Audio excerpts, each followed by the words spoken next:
Hello, hello. Hopefully you can hear me. Good afternoon.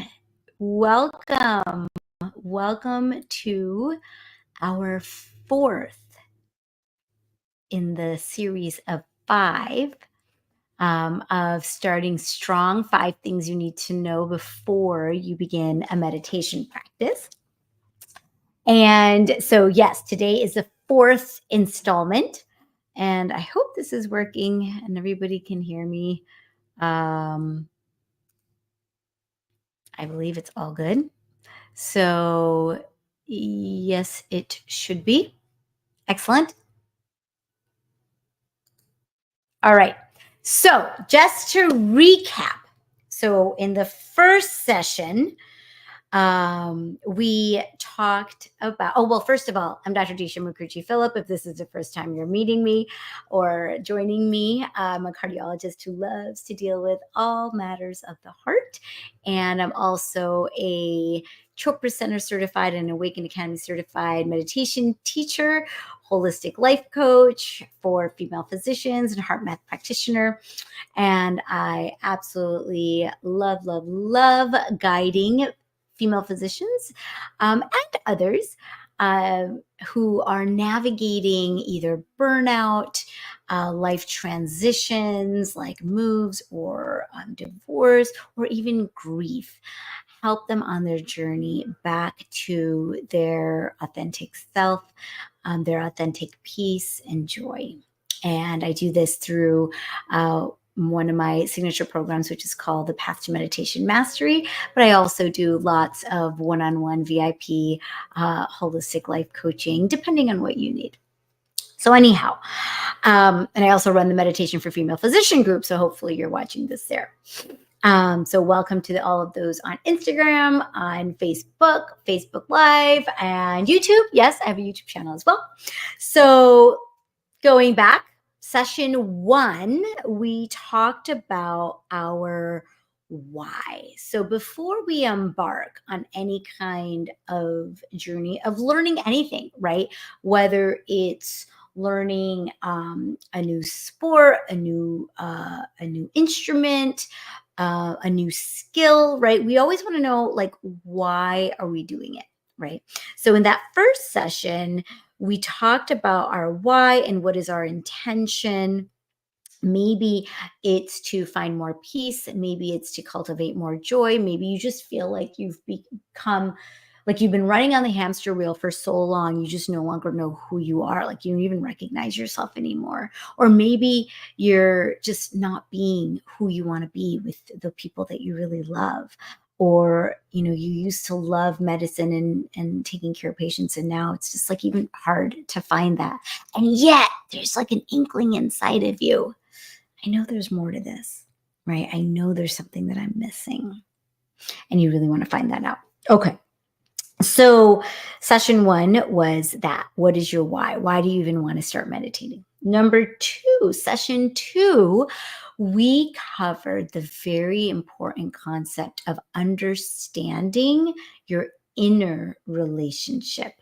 And we discussed the differences between your authentic self and your conditioned self, and really connecting with that loving, wise adult, especially as you embark on a new skill, learning a new skill or learning anything new. Having those connections really solid and really being able to discern the difference between your authentic self and your conditioned self is really important. So if you missed that session, go back and watch session 2. Super important, super duper game changer in your life. And then in session 3, we discussed our mindset.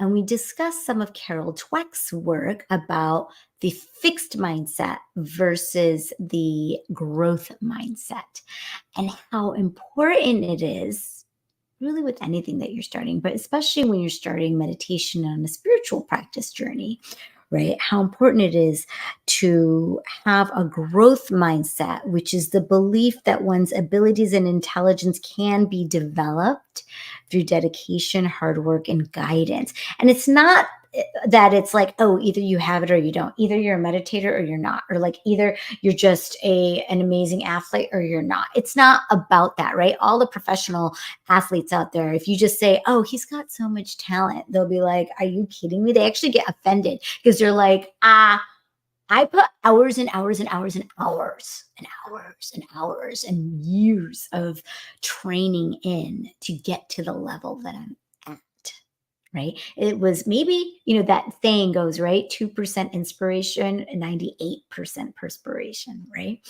And so, really, just this belief that, you know what, I can do anything that I put the time, energy, and effort into, and knowing that you can grow yourself. All right.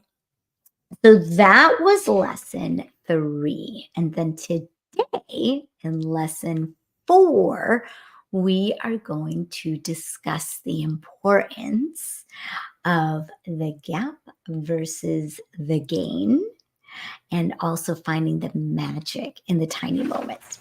So let me go ahead and share my screen here for a second. Hang on. So, bear with me.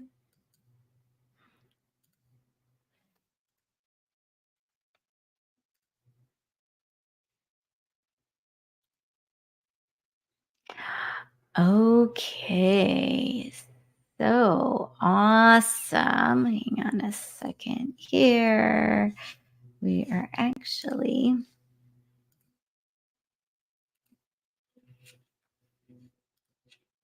going to stop sharing this for a second. And we are going to go to this. Um,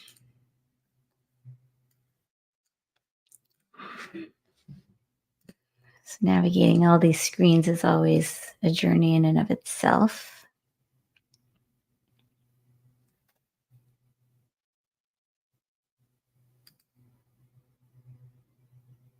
Let's see how that works.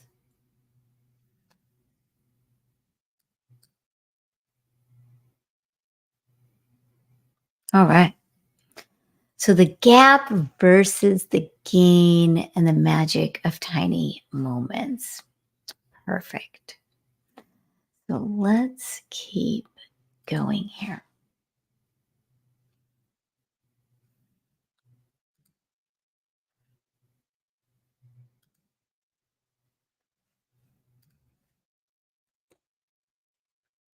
Keep going. Let's see. There we go. So when it comes to the gap, um,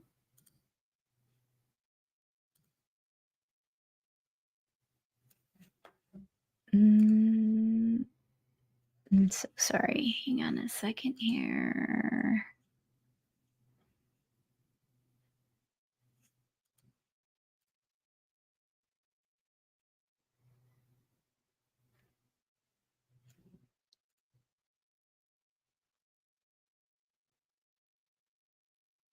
So there is this concept of the gap and the gain. And there's a book by Dan Sullivan and Benjamin Hardy where they talk about the space between where we are and where we want to be, or between our current state and our current ideals, right? So in this picture, you can see that the gal is sitting on the rock here and she's looking out over the horizon and over to the mountain.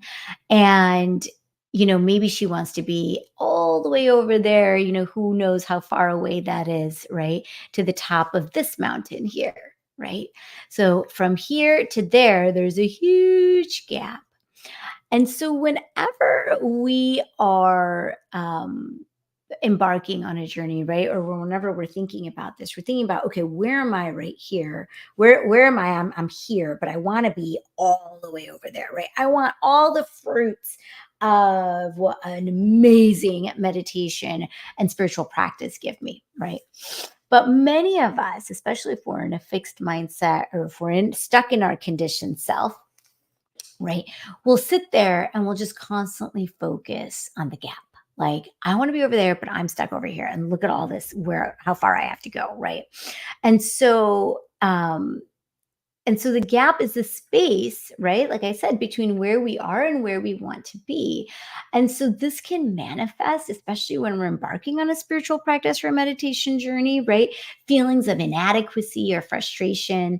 And we can perceive ourselves as falling short of our goals and our ideals. And focusing on the gap can lead to feelings of stagnation and feeling discouraged, right? Or even having a sense of failure as it places emphasis on what's missing rather than what's been achieved.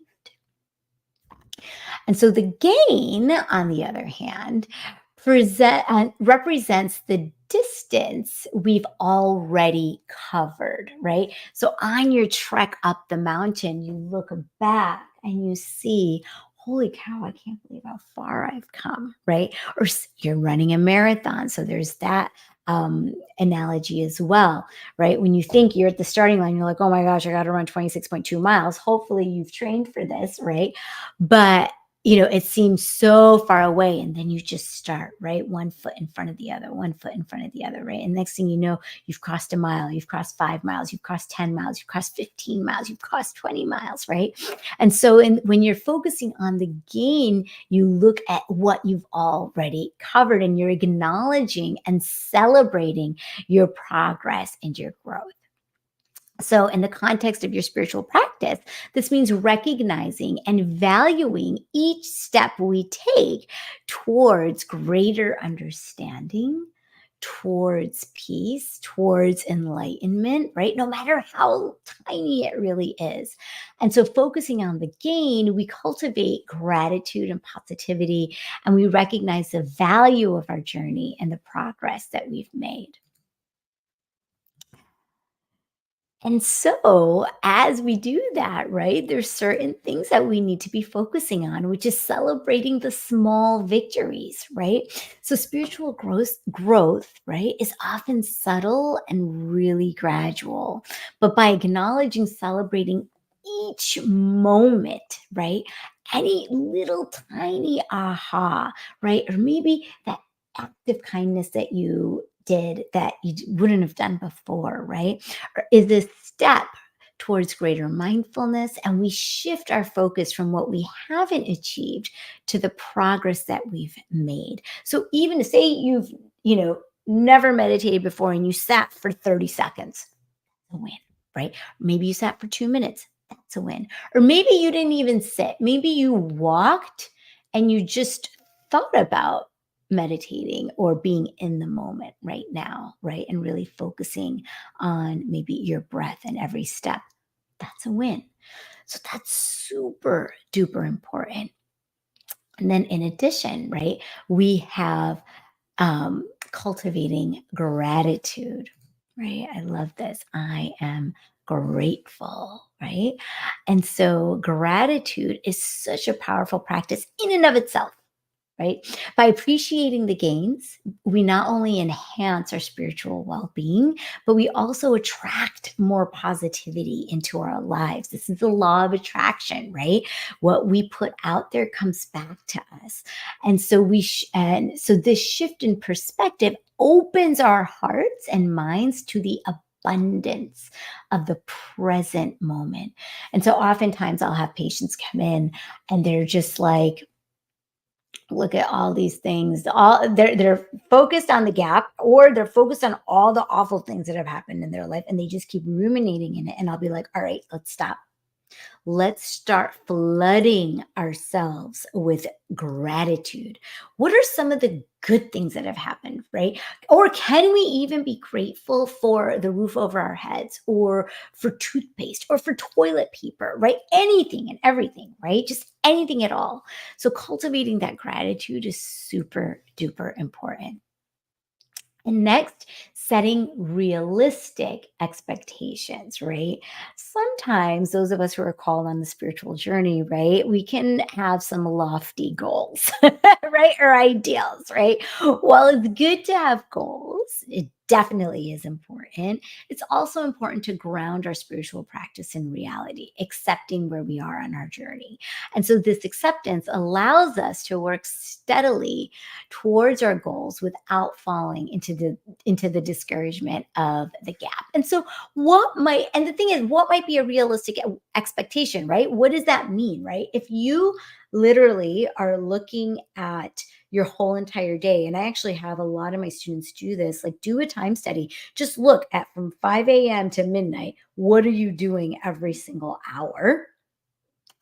And if you expect yourself to have like a 3-hour meditation practice every single morning when, your kids are up at 5, right? That's probably not going to be very realistic, especially if they're little tiny kids who you can't really um, control in that way, right? So, really setting a realistic expectation, or maybe like, okay, I'm going to meditate every single day for the next 30 days. Sometimes it's great to do that. In fact, next month, I'm going to be hosting a 30-day meditation challenge. But maybe even if you did it 2 days, or maybe if you say, you know what, maybe I'm not going to do it every day, or maybe I won't do it every day for 30 minutes, but I'll do every day for 5 minutes, right? Like what is realistic for you and what is realistic for me are two very, very different things. Um, like right now, when I started meditating in 2015, it was 20 minutes twice a day. Okay. Initially, I was like, oh, is that going to be possible? But I was in such a place of I was in a bad place, but I was like desperate to do anything. I was like, something has to change. So the 20 minutes morning and evening was something that I was like, yes, I'm going to do it. And I reap the benefits of that as well. But now, like when I look back at like what my spiritual practice is in the mornings, yeah, I have like a 2-hour morning spiritual practice. It's kind of crazy. I never thought in a million years that it would be that way, but it is, and it's something that I really super duper enjoy, and it improves my quality of life. And so that's where I am today. But what I do and what you do are going to be totally different things, and we have to allow for that. And it may change. If you had asked me 5 years ago if I'd be doing this, absolutely not. But this is where it's come. And then, reflecting regularly, right? Journaling. So, regular reflection on our spiritual journey helps us to see how far we've come. So, whether it's through journaling, meditation, or conversations with other spiritual companions, or a spiritual community, which is what we are creating, right? Taking stock of our gains reinforces our commitment to the path and motivates us to continue. So, I'm always we have a private WhatsApp group in one of the courses that I teach, which is called Reconnecting with Your Authentic Self. I'll always tell people, go ahead and post your wins. Post how long you're able to be in your authentic self today, right? Or sharing in that kind of in our Facebook community. Or I love the journal practice, right? Journaling every single night before you go to bed. Like, how did the day go? What was something that worked? What was something that was different, or didn't go the way you wanted it to? And what is something that you want to go differently tomorrow, right? Um, or even just journaling your gratitudes. That's another excellent practice to have. And so, right. And super duper important, finally, is embracing the journey. The essence of spiritual practice or a meditation practice is understanding that it's a lifelong journey with no specific destination, right? People will be like, I just want to be happy. Well, what does that look like, right? The gain perspective helps us to appreciate the journey itself, finding joy and fulfillment in the ongoing process of becoming. So let me tell you, like when I first started meditating, I think I just wanted an a new way of coping with all of life's crazy and to get off the hamster wheel and frankly to get some energy because I was just exhausted. But the journey that I've been on ever since I started taking these steps of meditation, one 20-minute session, another 20-minute session, one another and another and another, right? It's been 8 years now, right? I've been on this. The journey, when I look back, has been so incredible. And I recognize that it's not like one final destination, but it is in all these little tiny moments of ahas, of awareness, of getting to know myself. And so this is where the magic of tiny moments comes in, right? And so there's a concept that one of my mentors teaches, Michael McIntosh, about leveraging the compound effect. And so recognizing the power of small, consistent actions and how they accumulate to produce significant results. And by internalizing these ideas, you're setting the stage for a transformative journey that unfolds over time. And so starting with the right mindset is key, which is what we talked about last time. So when you approach meditation with a growth mindset, you understand that every challenge is an opportunity to deepen your practice. And I know none of us like challenges, but I actually had this conversation with my sister this morning. She came up against a challenge, and I'm like, this is not the time to get off the ride, right? And be like, all right, pack it up, go home. No, this is it. That I'm done, right? No, it's your opportunity to look at it, be the detached observer, and see what is there that I can learn from this that can elevate me and help me grow further. Right. And like Carol Dweck says, she'll say, this is hard, this is fun. And it's about believing that your true potential is unknown and unknowable, but that it's impossible to foresee what can be accomplished with years of passion, toil, and training. And it's not that meditation has to be this passion, toil, training, sweat, hard work, but it is about those small, consistent action. But having that growth mindset, right, encourages you to sit down and meditate, even when it feels a little bit difficult, knowing that each session is a step toward greater mindfulness and inner peace. And so there's the author Jeff Olson who wrote a book called The Slight Edge. And so this his philosophy teaches us the value of the small daily actions. And so just as a single drop of water can seem insignificant, over time, it can fill a bucket or a bathtub, right? Or if anybody has lived in a home where there's a drippy faucet, you know what damage a drippy faucet can do over time too, right? But those little tiny drops can create an ocean, right? And also, like if you're even looking at the idea of compound interest and putting, if you start putting $5 a day away when your kid is 5 years old, right, into a high interest bank account, by the time they're 50, 60, 70, they have a ton of accumulated money, right? And it's not just about that $5 a day, but it's that interest. So the little bit that you do over time, the benefits of it adds up. One of my teachers at the Chopra Center would always talk about every single time you sit down to meditate, it's like taking a white cloth and like dipping it into dye, right? So, like in India, they create a lot of colored fabrics. And so you put it into the red dye and you take it out, and there's like a little bit of pink on there, right? And then every single time you dip in to meditation, you're dipping in that cloth again, and the color gets deeper and deeper and deeper and deeper, right? Every little time. And then you have this deep, rich red cloth at the end, right? And so it's like every single time you get a little bit more of the benefits.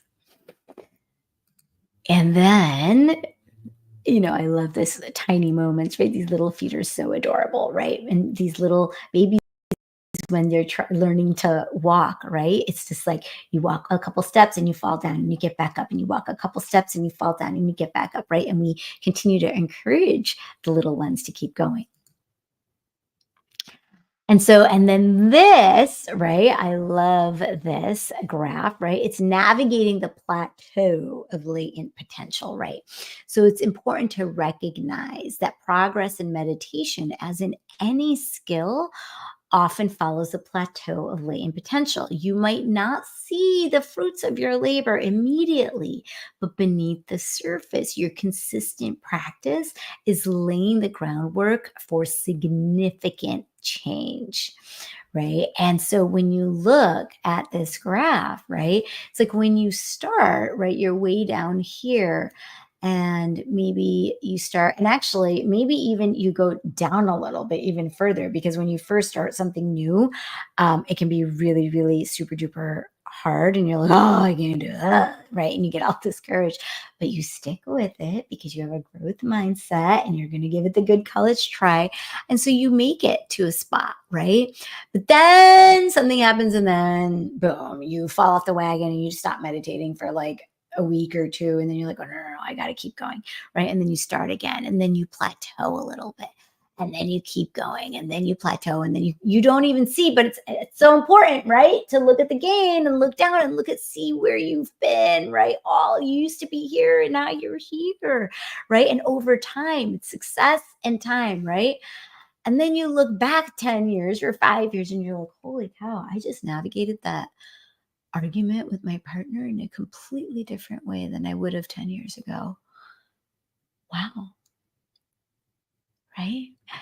And so, and then you see, "Ah, this is a success. This is where it's at." And so, this is a call to remain steadfast in your practice, even when the outcomes aren't immediately visible. Your dedication will eventually break through the plateau, leading to noticeable shifts in your mental and emotional well being. Next thing you know, you're like in an upheaval at work, right? And everybody's freaking out all over the place. Actually, right now at my work, we're changing to a brand new dun, dun, dun, dun, EMR, right? Electronic medical record, right? And I've been to multiple different jobs where this has happened, and everybody's shaking in their boots, right? And I'm looking and I'm like, we'll get through this. We always have, and we'll do it this time too, right? And so the next thing you know, where everybody else is really feeling shaken, right? You can stay calm in the eye of the storm.